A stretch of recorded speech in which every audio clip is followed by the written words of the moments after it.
ভরত ছিল রামের ভাই, তুলনা তার কোথাও নাই।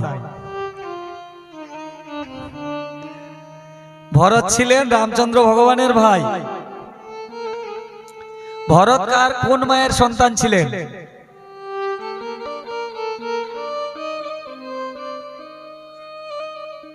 কৈকেয়ী মাতার, তাই না? ভরত শত্রুঘ্ন। আর সুমিত্রা মায়ের পুত্র লক্ষণ প্রভু। আর কৌশল্যা মায়ের পুত্র কে? ভগবান রামচন্দ্র। এই লক্ষণ প্রভু কে ছিলেন? ত্রেতা যুগে যিনি লক্ষণ প্রভু, তিনি দাপর যুগে কে?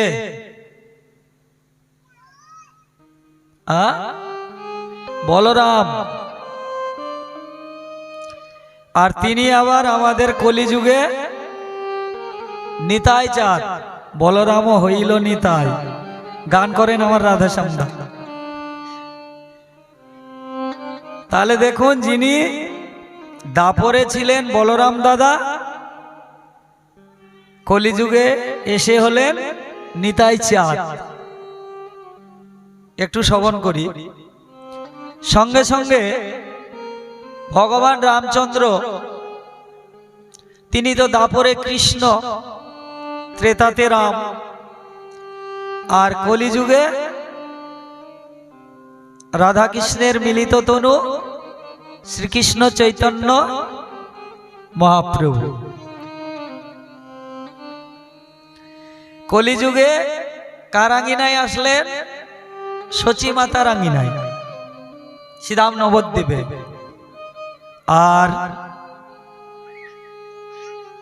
দাপরে কোথায় ছিলেন? যশোদার কোলে, দৈবকী মাতার গর্ভে জন্মগ্রহণ করলেন কংসের কারাগারে। আর তাকে নিয়ে যাওয়া হলো নন্দালয়ে। কে রেখে আসলেন? বসুদেব। এই রামচন্দ্র ভগবান ত্রেতা যুগে আসলেন। ত্রেতা যুগে রামচন্দ্র ভগবানের এমনই মহিমা, মর্যাদা, পুরুষোত্তম। তিনি এই জগতে এসে ভগবান হয়ে একজন মানুষের মতো এমন লীলা করলেন, এমন ভাবে তিনি চললেন, পিতামাতার আজ্ঞা পালন করলেন।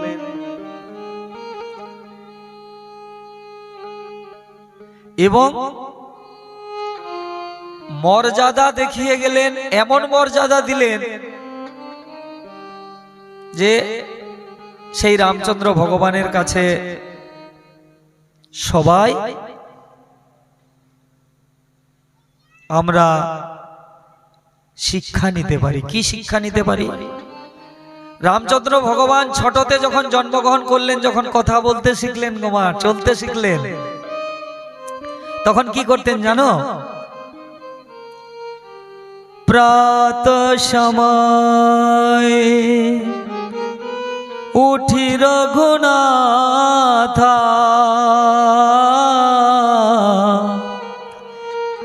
মাতো পিতো গুরু না বহি মাথা।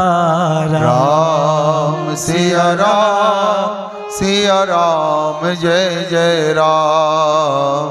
राम सिया राम जय जय राम। প্রাতঃ সময় উঠি রঘুনাথ, মাতো পিতো গুরু না বহি মাথা। राम सिया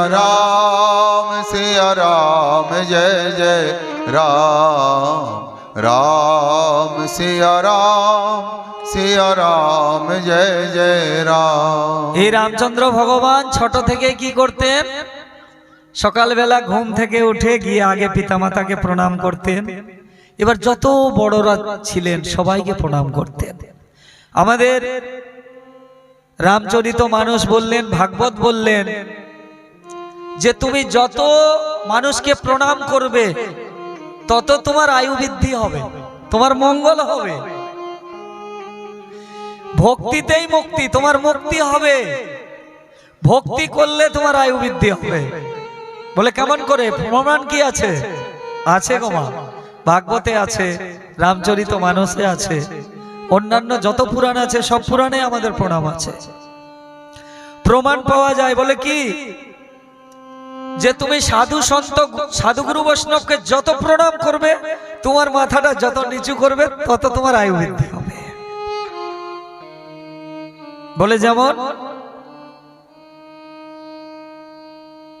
গুরুদেবকে প্রণাম করলে আয়ু বৃদ্ধি হবে। সকালবেলা উঠে তুমি ঠাকুর ঘরে ঠাকুরকে জাগরণ করলে, ঠাকুরকে প্রণাম করবে, তোমার আয়ু বৃদ্ধি হবে। হবেই। রোজ তুমি গুরুদেবের চরণে ফুল দেবে, প্রণাম করবে, তোমার আয়ু বৃদ্ধি হবে। রোজ তুমি পিতামাতাকে প্রণাম করবে, তোমার আয়ু বৃদ্ধি হবে। তোমার জ্যেষ্ঠ যারা বড়, দিদি হোক দাদা হোক, যাকে প্রণাম করবে তোমার আয়ু বৃদ্ধি হবে তাদের আশীর্বাদে। যত বড় ব্যক্তি তোমার থেকে বয়োজ্যেষ্ঠ যারা, তাদেরকে প্রণাম করলে তোমার আয়ু বৃদ্ধি হবে। বলে প্রমাণ কি আছে? আমি হয়তো সেদিন বলেছিলাম, আজকে আবার বলছি যে সাধুগুরু বৈষ্ণবকে প্রণাম করলেই মানুষের আয়ু বৃদ্ধি হয়। বলে যেমন আপনারা মার্কেন্ডেয় মুনির নাম শুনেছেন। মৃকেন্ড ঋষির ছেলে, তিনি যখন জন্মালেন তার কোষ্ঠী বিচার করে দেখা গেল যে মাত্র 5 বছর বাঁচবে। এখন পিতা চিন্তা করলেন যে এই ছেলে 5 বছর বাঁচবে, মা বাবার একটু আফসোস লাগে না যে আমার ছেলেটা 5 বছরের মধ্যেই মারা যাবে? দুঃখ লাগে কিনা? তো বাবা, ছেলেটা যখন চলতে শিখলো, কথা বলতে শিখলো, যে বাবা আমি কি করব? বাবা বললেন, বাবা তোকে কিচ্ছু করতে হবে না, তুই যে কোনো ভক্ত দেখলেই প্রণাম করবি, সাষ্টাঙ্গ প্রণাম করবি। তো এবারে 1 বছর 2 বছর 3 বছর 4 বছর বয়স হয়ে গেছে। এবার বাবা উপদেশ দিয়েছে, মার্কেন্ডেয় ঋষি কি করে? শুধু প্রণাম করে, যাকে দেখে তাকেই প্রণাম করে। একদিন কি হয়েছে? ভগবানের প্রথম 4 জন সৃষ্টি, সনক, সনন্দ, সনাতন, সনত কুমার, তারা চলতে চলতে চলতে ভ্রমণ করতে, তিলক ভ্রমণ করতে করতে করতে করতে মৃকেন্ড ঋষির আশ্রমে চলে এসেছে। আর যখন চলে এসেছেন, ওই ছেলে দেখতে পেয়ে কি করেছে? সঙ্গে সঙ্গে 4 জন সাধুর চরণে দণ্ডবোধ প্রণাম করেছে। আর যাহা প্রণাম করেছে, 4 জন সাধু একসঙ্গে বলে উঠেছেন, কি বলেছেন? দীর্ঘজীবী ভব। আর একসঙ্গে যখন চিরঞ্জীবী ভব বলে দিয়েছে 4 জন সাধু, এই বালকটা যার আয়ু ছিল 5 বছর, ওই বালকটা 4 যুগের অমর হয়ে গেল। সত্য, তেতা, দাপর, কলি। এখনো সেই ঋষি আছেন, মার্কেন্ডেয় ঋষি, যিনি রচনা করলেন আমাদের বৈষ্ণব শাস্ত্র বলতে পারেন, শাক্তদের শাস্ত্র বলতে পারেন, শক্তির যিনারা উপাসনা করেন, তিনি রচনা করলেন। দুর্গাপূজায় কোন গ্রন্থ পাঠ হয় গো? কি পাঠ হয়?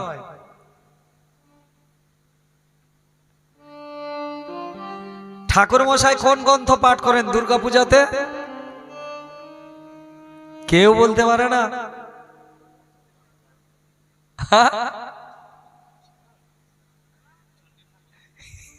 বলছে চণ্ডী, চণ্ডী গ্রন্থ রচনা করলেন। যাক, আমার কানে পৌঁছায় না, তো আমি আমার কানে একটু কম শুনি। প্যার সে বলো, জোর সে বলিয়ে। হ্যাঁ, ঠাকুর মাকে লজেন দিতে হবে, যেহেতু বলতে পেরেছে। চণ্ডী গ্রন্থ রচনা করলেন। আর আমাদের সমাজে বলা আছে কোনো শিক্ষিত ছেলে বা মেয়ে কোনো গ্রন্থ যদি পড়তে চায় প্রথম চণ্ডী পড়বে আর গীতা পড়বে। আমাদেরকে প্রথম পড়তে বলছেন চণ্ডী আর গীতা। গীতা আমাদেরকে পড়তে হবে। তো যাই হোক, এই সাধু গুরুকে তিনি প্রণাম করতেন। রামচন্দ্রের কথা আস্তে আস্তে বলছি মা, খুব কঠিন কথা তো, কোনোদিন বলা হয় না।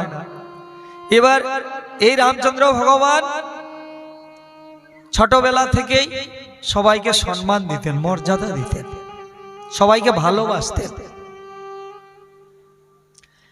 এত ভালোবাসতেন, ছোটবেলাতেই যখন বিশ্বামিত্র এসে রাম লক্ষ্মণকে নিয়ে গেলেন, রাজা দশরথকে এসে যখন চাইলেন, রাজা দশরথ ছোটবেলাতেই রাম লক্ষ্মণকে গুরুদেবের হাতে তুলে দিলেন। কেন? বলে গুরুচরণে গেলে ছেলে মানুষ হবে, মানুষের মতো মানুষ হবে। তাই গুরুদেবের হাতে তুলে দিলেন। বিশ্বামিত্র দুইজনকে নিয়ে চলে গেলেন। কেন? বলে বিশ্বামিত্রের এত তপ ছিল, তপবল ছিল, তবু রামচন্দ্রকে নিয়ে গেলেন কেন? বলে ভগবান যখনই আসেন পৃথিবীতে তখনই তিনটা কাজের জন্য আসেন গো। একটা কাজ কি? তিনি সাধুদেরকে রক্ষা করেন। দ্বিতীয় কাজ, তিনি ধর্মকে পুনঃপ্রতিষ্ঠা করেন। আর তৃতীয় কাজ, শত্রুদেরকে বিনাশ করেন।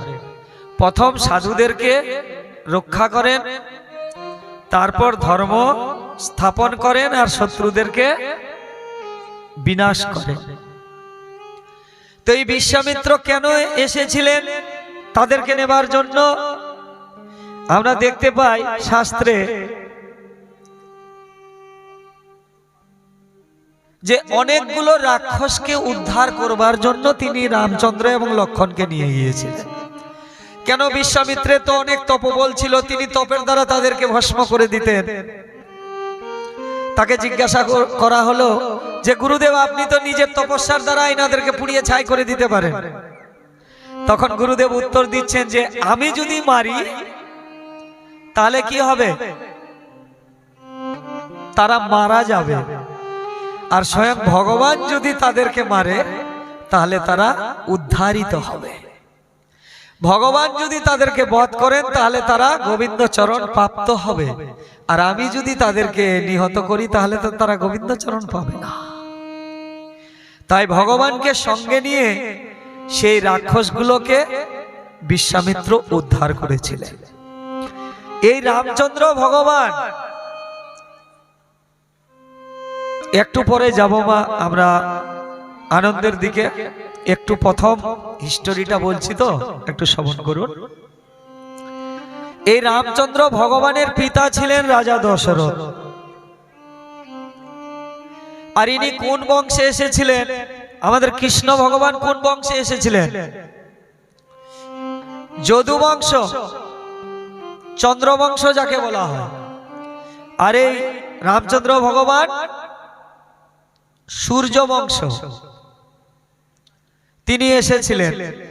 এই রামচন্দ্র ভগবানের পিতা ছিলেন রাজা দশরথ। এই দশরথের পিতা ছিলেন অজ, অজর পিতা ছিলেন নাভাগ, নাভাগের পিতা ছিলেন রাজা যজাতি, রাজা যজাতির পিতা ছিলেন নহুষ, নহুষের পিতা ছিলেন অম্বরীষি, এই অম্বরীষির পিতা রাজা প্রসুপ্ত, এই প্রসুকের পিতা ছিলেন মরু, মরুর পিতা ছিলেন শ্রী গ্রগ, এই গগের পিতা ছিলেন অগ্নিবর্ণ, অগ্নিবর্ণের পিতা ছিলেন সুদর্শন, সুদর্শনের পিতা ছিলেন শঙ্খন, শঙ্খনের পিতা ছিলেন প্রবিদ্য, এই প্রবিদ্যের পিতা ছিলেন অংশুমন, অংশুমনের পিতা ছিলেন দিলীপ, দিলীপের পিতা ভগীরথ, ভগীরথ থেকে রাজা কুকুরসৎ, এবার কুকুরসতের পিতা হচ্ছেন রঘু, রাজা রঘুর পিতা হচ্ছেন অসমঞ্জত, এই অসমঞ্জসের পিতা ছিলেন সগর, সগরের পিতা অসিত, অসিতের পিতা ভরত, ভরতের পিতা ধ্রুবসন্ধি, ধ্রুবসন্ধির পিতা মানধাতা। এই সবগুলো এরা সবাই রাজা। মানধাতার পিতা রাজা যুবনাশ, যুবনাশের পিতা ধুন্ধুমার, ধুন্ধুমারের পিতা ত্রিশঙ্কু, ত্রিশঙ্কুর পিতা পৃথু। এই পৃথুর পিতা হলেন অনরণ্য। এই অনরণ্যের পিতা হচ্ছেন বিবস্বান, বিবস্বানের পিতা হচ্ছেন মনু, মনুর পিতা হচ্ছেন ইক্ষাকু, ইক্ষাকুর পিতা হচ্ছেন কুক্ষি, কুক্ষির পিতা হচ্ছেন রাজা বিকুক্ষি, কুক্ষির পিতা হচ্ছেন কশ্যপ, কশ্যপের পিতা মরীচি, মরীচির পিতা ব্রহ্মা। এই রামচন্দ্র হলেন আমাদের 39তম পিঢ়ি। বলো রামচন্দ্র ভগবান কি, রামচন্দ্র ভগবান কি। এই রামচন্দ্র ভগবানের এটা হচ্ছে বংশ পরিচয়। আমরা ইতিহাসে পড়েছি, এখানে অনেকে জানেন কাদের বংশ পরিচয় পড়েছি আমরা ইতিহাসে? মোগলদের বংশ পরিচয়। কেমন পড়েছি? অনেকে বলে দেয় বাবর, আকবর, শাহজাহান, তৈমুর লং, এগুলো অনেকের মুখস্থ আছে যারা পড়েছে। কিন্তু দেখুন একটা কথা যেটা বলি, আমাদেরকে যে ইতিহাস পড়ানো হয়েছে,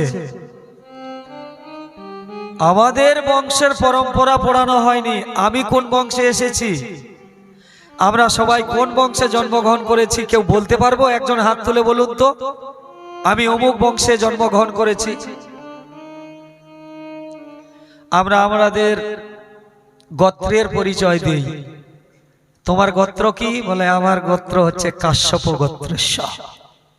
12 জন ঋষি, সেই ঋষিদের গোত্র নিয়ে আমাদের জন্ম। আমরা কোন বংশে জন্মেছি, আমাদের পরম্পরা আমরাই জানি না। আমাদের সময় তো পড়ানো হয়নি। আর এখন তো ভারতবর্ষের যে অবস্থা, পশ্চিম বাংলার সত্যি এমন অবস্থা, কেউ কিচ্ছু শিখতে পারবে না। পশ্চিম বাংলার শিক্ষার যে অবস্থা, আমরা কিছুই শিখতে পারবো না, কিছুই জানতে পারবো না। কাউকে যদি বলা হয় তুমি রামচন্দ্রের পরম্পরা বংশধর বলো, তোমার বাবার 5 পিঢ়ি বলো, কোন ছেলে এখানে একজন হাত তোলো, আমি 5 পিঢ়ি বলতে পারবো। আমার কাকারা যিনারা বয়স্ক মামারা বসে আছেন, বলুন আমি 5 পিঢ়ির হাত বলতে পারবো। আমরা নিজের পিতার 5 পিঢ়ি বলতে পারবো না, তো আমরা রামচন্দ্র ভগবানের কয় পিঢ়ি বলবো, আর কৃষ্ণ ভগবানের কয় পিঢ়ি বলবো? কিন্তু আজকে খুবই গর্বের বিষয়, আমাদের এই ভারতবর্ষ সাধুগুরু বৈষ্ণবের দেশ, সাধু ঋষি মুনির দেশ। আর এই ভারতবর্ষ স্বয়ং ভগবানের দেশ। যে ভগবান গীতায় বললেন এই ভারতবর্ষ আমার মাথার মুকুট। তাই আমি এই ভারতবর্ষে একবার দুবার নয়, যুগে যুগে প্রতি যুগে বারবার আবির্ভূত হই। আর সেই ভগবান, যে ভগবান ত্রেতা যুগে এসেছিলেন, সেই ভগবানের আজকে প্রাণ প্রতিষ্ঠা হয়েছে। খুবই আনন্দের বিষয়। আর এই রামচন্দ্র ভগবান আমাদের 39তম পিঢ়ি বংশধর, যার পিতার বংশধর। আমাদের ভাগবত পড়লে, আমাদের রামায়ণ পড়লে, আমাদের রামচরিত মানস পড়লে সম্পূর্ণরূপে জানা যায়, দেখা যায় আয়নার মতো। আমাদের যত রকমের গ্রন্থ আছেন, সৎগ্রন্থ অধ্যয়ন করলে জানা যায়। আর একটা কথা কি, আমরা কেউ নিজেকে জানার চেষ্টা করি না। আমি যেটা বাস্তব কথা বলছি, আমাকে যদি কেউ বলে যে তোমার নিজের বাবার বংশধর 5 পিঢ়ি বলো, আমি নিজেই বলতে পারবো না। হয়তো 4 পিঢ়ি বলতে পারবো, তার বেশি বলতে পারবো না। কেউ আমরা কোনোদিন জানার চেষ্টাই করি না। এরপর যদি জিজ্ঞাসা করে যে তুমি তোমার গুরুদেবের, আমাদের গুরুদেব যদি আমরা এখন এখানে আলোচনা করি, আমাদের গুরুদেব যিনি আছেন প্রভুপাদ 108 শ্রী শ্রী প্রভুপাদ শ্রী ভাগবত কিশোর গোস্বামী মহারাজ, উনি হচ্ছেন 13তম পিঢ়ি। তাহলে এর আগে আরো 12টা চলে গেছে, তাই না? কেউ যদি জিজ্ঞাসা করে যে তুমি ভাই তোমার গুরু প্রণালী পেয়েছো, তুমি কি জানো? এবার আমরা বলতে পারি না। কেন? আমরা সেটা গুরুদেবের কাছে চেয়ে নেই নাই বা জানার চেষ্টাও করি না। এবার আমরা যখন আমাদের সৎকর্ম করতে বসি, ব্রাহ্মণ মশাই যখন আমরা পিণ্ড দিতে বসি, জিজ্ঞাসা করে এই তোমার বাবার নাম কি বলো, তোমার দাদুর নাম কি বলো। এবার পারলে বলি আর না পারলে হ্যাঁ দাঁত বের করে হাসি আমরা। কিন্তু এগুলো দুঃখের বিষয় নয়। আমরা ভারতবর্ষ হয়ে ভারতবর্ষের ভগবানকেই জানি না, ভগবানের পরিচয় জানি না। এই মর্যাদা পুরুষোত্তম এত কিছু দিয়ে গেলেন, যার অমূল্য দান যুগে যুগে মানুষ কোনোদিন ঋণ শোধ করতে পারবে না। তো গুরুদেবের হাতে তুলে দিয়েছিলেন, বিশ্বামিত্রের হাতে তুলে দিয়েছিলেন রাম লক্ষ্মণকে। এই রামচন্দ্র ভগবান প্রথমে তিনি রাজা হন নাই গো। লেখাপড়া শেষ করে যখন গুরুকুল থেকে ফিরে আসলেন, কৈকেয়ী মাতা দুখানি বর চেয়ে নিলেন আমাদের রাজা দশরথ প্রভুর কাছ থেকে। কি বললেন? যে রাজামশাই আমাকে দুটো বর দিতে হবে। বলে তুমি চেয়ে নাও। বলে আমার যখন সময় আসবে তখন আমি চেয়ে নেব। কখন চেয়ে নিলেন? যখন রামচন্দ্র ফিরে এলেন। এবার ফিরে আসার আগেই কৈকেয়ী মাতা চেয়ে নিলেন, একটা কি যে ভরত রাজা হবে, আর দ্বিতীয় হচ্ছে রামচন্দ্র 14 বছরের জন্য বনবাস হবে। এবার যখনই কথা দিলেন কৈকেয়ী মাতাকে, রামচন্দ্র ভগবান যখন বাড়িতে এসে ঢুকলেন, তিনি তো সর্বেশ্বর জগদীশ্বর পরমেশ্বর জ্যেষ্ঠ পুত্র, তিনি তো রাজা হবেন। কিন্তু কি করলেন? রাজা দশরথ বললেন, বাবা আমি তোর মাকে কথা দিয়েছি, দুটো বর দিয়েছি। বলে কি?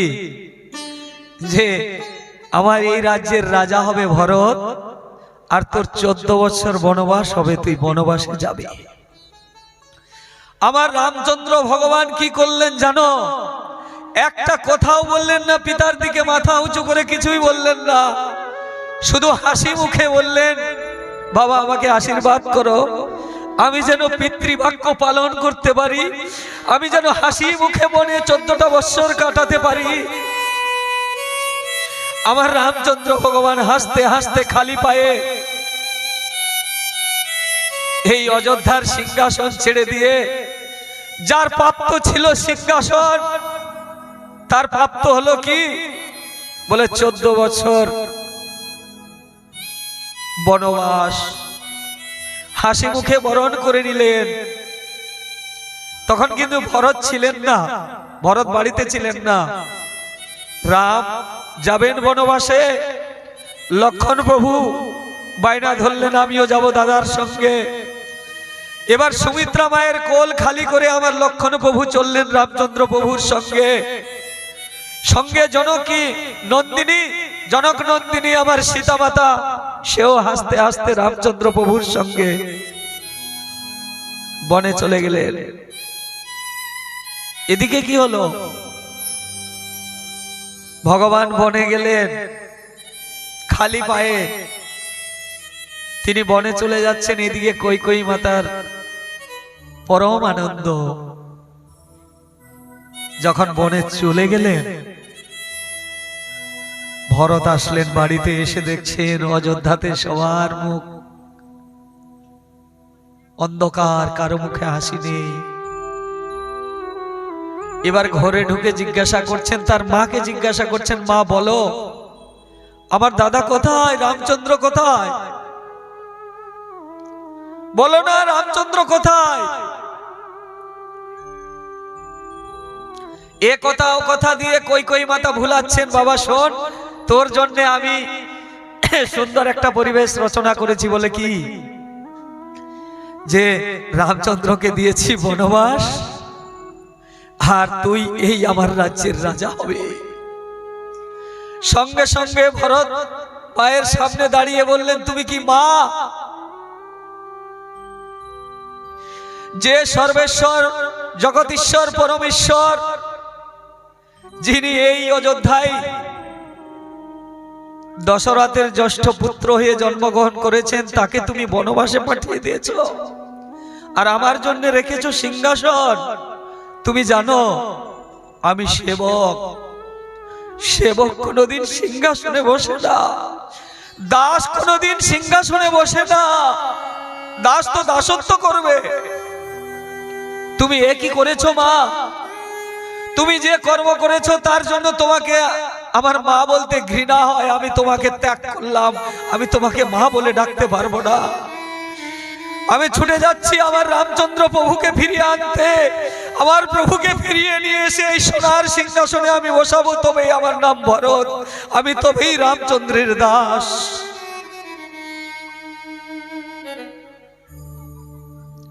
ভরত সবাইকে সঙ্গে নিয়ে গেলেন।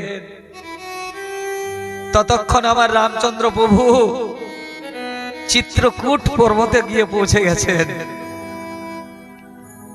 অনেক জনকে সঙ্গে নিয়ে গিয়ে ভরত অনেক চেষ্টা করলেন, দাদা তুমি চলো, ফিরে চলো। রামচন্দ্র ভগবান এমন করে ভরতকে বোঝালেন যে ভাই, তুমি যখন এসেছো আমার এই চরণের খড়ম দুটো নিয়ে যাও।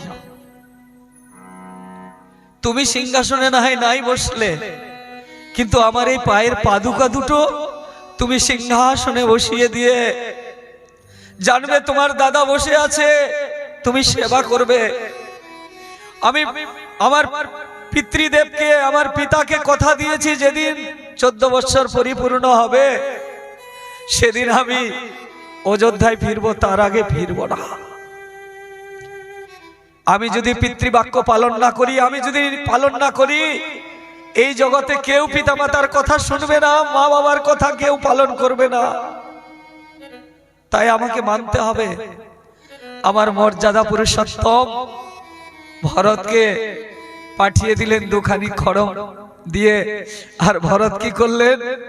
সেই রামচন্দ্র ভগবানের খড়ম দুটো মাথায় করে নিলেন আর বললেন, দাদা যেদিন 14 বৎসর পরিপূর্ণ হবে সেদিন যদি তুমি 1 মিনিট সময় নষ্ট করো, আমি এই জীবন আর রাখবো না। আমি এই জীবনকে ব্রহ্মপুত্র নদে বিসর্জন দিয়ে সূর্য নদীর তীরে বিসর্জন দিয়ে আমি শেষ নিঃশ্বাস ত্যাগ করব। দাদা যেদিন 14 বৎসর পরিপূর্ণ হবে সেদিন তুমি আসবে।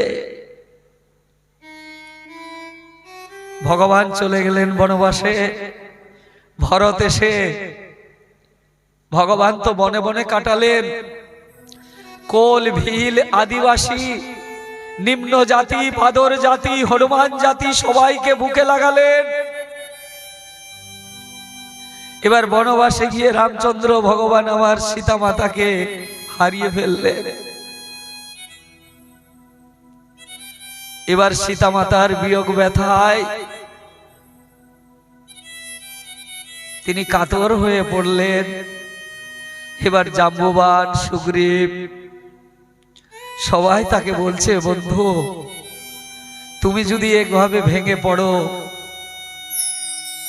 তাহলে আমরা সীতা মাতাকে উদ্ধার করব কি করে? এবার সমস্ত নিম্ন শ্রেণীর জাতিগুলোকে বুকে জড়িয়ে ধরলেন আমার মর্যাদা পুরুষোত্তম রামচন্দ্র। বানরদের রাজা করলেন সুগ্রীবকে, বালিকে তিনি উদ্ধার করলেন। এক এক করতে 14টা বৎসর বনে বনে কাটালেন। সেই নিম্ন শ্রেণীর জাতিগুলোকে নিয়ে তাদের সঙ্গে বন্ধুত্ব স্থাপন করে যে সীতামাতাকে নিয়ে চলে গিয়েছিলেন, রাবণ হরণ করে সেই লঙ্কায় গিয়ে পৌঁছালেন কি করে? বলে সমস্ত বানর জাতিদেরকে নিয়ে লঙ্কার মধ্যে তিনি সেতু নির্মাণ করলেন।